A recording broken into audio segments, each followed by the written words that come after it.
ഈശോ മിശിഹായ്ക്ക് സ്തുതിയായിരിക്കട്ടെ. പ്രിയ സഹോദര സഹോദരി, നിനക്ക് നല്ല ഒരു ദിവസം നേരുകയാണ്. നിന്റെ മുമ്പിലിരിക്കുന്ന ഈ കർത്താവ് ഇന്ന് നിന്റെ ജീവിതത്തിലേക്ക് വെളിച്ചം തോന്നട്ടെ. നിന്റെ ജീവിതത്തിൻ്റെ മേഖലകൾ ഏത് തരത്തിലാണെങ്കിലും ജീവിതത്തിൽ നിനക്കൊരു ദൗത്യമുണ്ട്. ഈ ഈശോനെ അനുഭവിച്ചറിഞ്ഞിട്ട് ആ പ്രകാശം ബാക്കിയുള്ളയിടത്ത് കൊടുക്കുക. ക്രിസ്തുവിനെ അനുഭവിച്ചറിയണം. ഈ ക്രിസ്തുവിൻ്റെ ജ്ഞാനത്തിലേക്ക്, വെളിച്ചത്തിലേക്ക് നിൻ്റെ കുടുംബത്തെ, ചുറ്റുപാടുകളൊക്കെ നീ കൂട്ടിക്കൊണ്ട് വരണം. അത് നിൻ്റെ ദൗത്യമാണ്.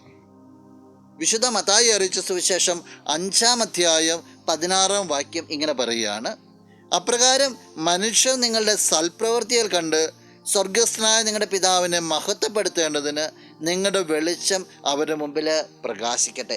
നിങ്ങളുടെ പ്രവർത്തനങ്ങൾ കണ്ടിട്ട്, അത് ആസ്വദിക്കാന്നുള്ളതല്ല, പ്രവർത്തനങ്ങൾ കണ്ടിട്ട് കാണുന്നവർ സ്വർഗസ്ഥനായ പിതാവിനെ മഹത്വപ്പെടുത്തണം. അതിന് തക്ക പ്രകാശം നിങ്ങളിന്ന് ചൊരിയട്ടെ എന്ന് പറയുക. ദൈവരാജ്യത്തെ വിസ്തൃതമാക്കാൻ വേണ്ടി തെരഞ്ഞെടുക്കപ്പെട്ടതായിരിക്കണം നിന്റെ ജീവിതം എന്ന കർത്താവ് ഓർമ്മപ്പെടുത്തുക. സൽപ്രവൃത്തി ഒന്നിറയട്ടെ, അതിൻ്റെ ഒരു പ്രകാശം വരട്ടെ. ഈ പ്രഭാതത്തിൽ ഒരു തീരുമാനമെടുക്കണം. ഇന്ന ദിവസം എൻ്റെ ദൈവത്തിന് വേണ്ടി ഞാൻ എന്തെങ്കിലും ചെയ്യും.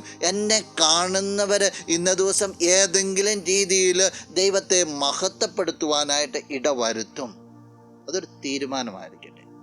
നിന്നിലൂടെ പ്രകാശം മറ്റുള്ളേക്ക് ചൊരിയട്ടെ. ഇതൊന്ന് പ്രാർത്ഥിക്കാം. കണ്ണുകളടച്ച് കരങ്ങൾ കൂപ്പി. നല്ലവനായ കർത്താവേ, നിന്നെ ഞങ്ങൾ സ്തുതിക്കുന്നു, ആരാധിക്കുന്നു, മഹത്വപ്പെടുത്തുന്നു. നിന്റെ നിറ സാന്നിധ്യത്തെ നന്ദിയോടുകൂടി ഓർക്കുക. ഈ വ്യക്തി നിന്റെ നാമത്തിൽ അനുഗ്രഹിക്കപ്പെട്ടു എന്ന് പ്രാർത്ഥിക്കുന്നു. നിന്നിലെ പ്രകാശം സ്വീകരിക്കുവാനായിട്ട്, ആ പ്രകാശത്തെ മറ്റുള്ളവരിലേക്ക് എത്തിക്കുവാനായിട്ട് ഈ വ്യക്തിക്ക് നിന്റെ നാമത്തിൽ സാധിക്കട്ടെ.